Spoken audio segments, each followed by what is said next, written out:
ভাইয়ের জমি ভাই দখল করে কিনা বলেন আপনারা? ভাইয়ের জায়গা ভাই দখল করে কিনা? আপন ভাইয়ের জমি আপন ভাই কেড়ে নেয়, কেড়ে নেয়। বেশি না তো, 1 হাত, আধা হাত, 1 শতক, আধা শতক। আচ্ছা আপনি বলেন, আধা শতক জায়গা নিয়ে তুমি কি ভালো থাকতে পারবে? তোমার আপন ভাইকে তুমি ঠগায়া, আপন ভাইকে তুমি হত্যা করে আপনি কিভাবে ভাবলেন যে আপনি ভাইকে হত্যা করে আপনি আপনার ভাইটাকে ঠগায়া আপনি ভালো থাকবেন? কেমনে ভাবলেন আপনি বলেন? কি করে হয় এটা? সম্ভব না তো। আল্লাহ শান্তি দিবে না, সুখ দিবে না, আপনার বরকত আল্লাহ উঠায় নেবে। আমি আপনাকে ছোট্ট করে একটা উদাহরণ দেই।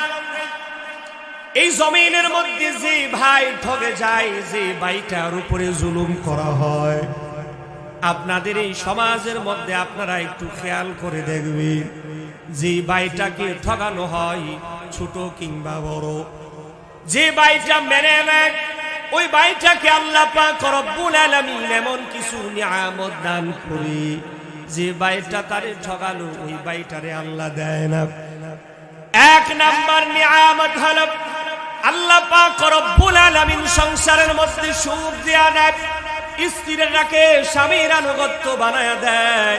2 নাম্বার গুণ হলো, 2 নাম্বার নিয়ামত হলো, যে ভাইটা মেনে নিয়েছে আল্লাহ পাক তার ঘরের ভিতরে সন্তানটারে বড় ভালো বানায়া দেয়। খেয়াল করে দেখবেন, এই 2টা জিনিস যে ভাই ঠগে গিয়েছে, মেনে নিয়েছে, আল্লাহর দিকে তাকায়া সবগুলো ছেড়ে দিয়েছে, আল্লাহ পাক তারে এই 2টা নিয়ামতের মালিক বানায়া দিবি। সুবহানাল্লাহ বলেন। এবার ওপর দিকে আসি, যে ভাই জোর করে জমি নিয়ে নার উপরে জুলুম করেছে, 1 নাম্বার তার ঘরের ভিতরে সুখ থাকবে না। 2 নাম্বার হলো ওই ভাইয়ের বাচ্চা কাচ্চাগুলো তেমন ভালো হবে না, মা বাবাকে কষ্ট দিবে, মা বাবার আনুগত্য সন্তান হবে না। কারণ হলো আপনি আরেকজনের উপরে জুলুম করেছেন। মনে রাখবেন, জুলুম করার পর আল্লাহ পাকের নৈকট্য হাসিল করা এত সহজ নয়। কিয়ামতের ময়দানে কেউ না জানুক, আপনি তো জানেন আপনি ঠগাইছেন। আল্লাহ পাক আপনাকে দাঁড় করবে আর বলবে, এ আব্দুর রহমান, তোমার বিরুদ্ধে আব্দুল করিম আমার কাছে মামলা দায়ের করেছে, সমস্যা সমাধান করো, তারপরে তুমি সামনে বাড়ো। এবার আব্দুর রহমান এসে বলবি, ভাই আমি তোমার এবার টাকা দেয়া নাই। আব্দুর রহমান এই কথা বলার পর আব্দুল মালিক বলবে, না না, আজকে টাকা দেওয়ার কোনো সিস্টেম নাই, তুমি আমারে, আমার গুনাহ তুমি নাও, তোমার আমল আমারে দাও, তোমার আমল আমারে দাও, আমার গুনাহ তুমি নাও। এমন করে আল্লাহর বান্দাটা গুনাহ দিবি আর তার সওয়াব তারে দিয়া দিবি। একটা সময় পর এমন হবে, ভাইয়ের পাপগুলো তার ঘাড়ের মধ্যে চলে আসবে। জান্নাতে যাওয়ার রাস্তা থেকে ফিরে এসে জাহান্নামী ভাই জান্নাতে যাবে, জান্নাতি ভাই জাহান্নামে যাবে। এজন্য মুসলমান ভাইরা আমার, ভাই ভাইয়ের এই সম্পদ মারামারি থেকে বেঁচে থাকার দরকার আছে না নাই? বলেন দরকার আছে না নাই? এই জন্য দুনিয়ার কোন মানুষের জায়গা নিজে জানেন, নিজে নিজে। আমার কথা আপনাদের বুঝতে কষ্ট হচ্ছে? দুনিয়ার কেউ জানে না, কাগজে কলমে খেরপের আছে, আপনি জানেন আপনার এই জায়গা নিয়ে। আপনি যদি 1 সুতা যদি মাইরা খান, মনে রাখবেন এর বদলা কিন্তু কিয়ামতের মাঠে আপনাকে দিতে হবে।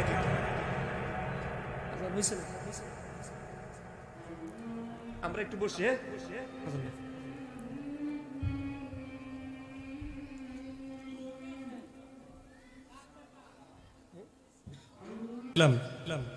যে আমরা যদি কারো উপর জুলুম করি, তাহলে এর হিসাব কার কাছে দিতে হবে? আল্লাহ পাকের কাছে দিতে হবে। আরেকটা কথা আমরা খুব ধ্যানের সাথে স্মরণ করি, আপনি এমনটা ভাইবেন না আমি মরে গেলে শেষ। মানুষও কিন্তু এমনটা বলে, যাহারে কি একটা কষ্ট হইতেছে, যদি মরে যেতাম তাহলে ভালো আছে। আপনি কি বলেন? মরে যাওয়া কি সমাধান? মরে যাওয়াই শেষ? না, মরে যাওয়া শেষ নয়, মরে যাওয়া কেবলমাত্র শুরু।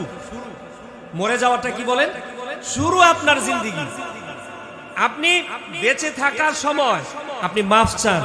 আপনি ছোট ভাই বড় ভাইয়ের কাছে জুলুম করছে, আপনি বড় ভাইয়ের পায়ে ধরলে আপনার তো কোনো কিছু হবে না।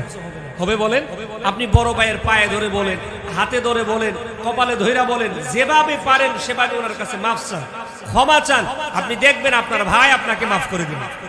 এই পৃথিবীর মধ্যে ভাই ভাইয়ের সম্পর্কর মতো এত কঠিন সম্পর্ক, মধুর সম্পর্ক আর কোনো কিছু আছে বলেন?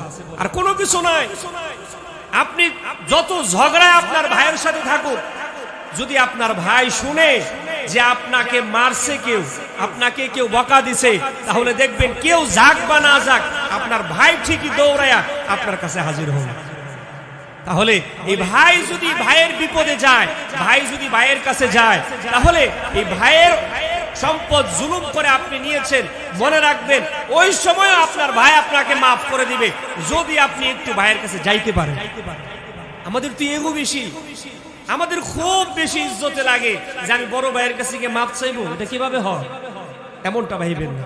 ভাইয়ের কাছে যান, যদি ছোট ভাই হয় তাহলে ছোট ভাই হন, তাহলে আপনার কাছে আসেন, আপনার বিলে আমার ছোট ভাই লাগে, বলে ভাই তুমি তো আমার ছোট লোক, আমি বুঝি নাই, যাই হোক ভুল বুঝাবুঝি হয়ে গেছে, তুমি আমারে মাফ করে দাও। ছোট ভাই ও বড় ভাইকে মাফ করে দাও।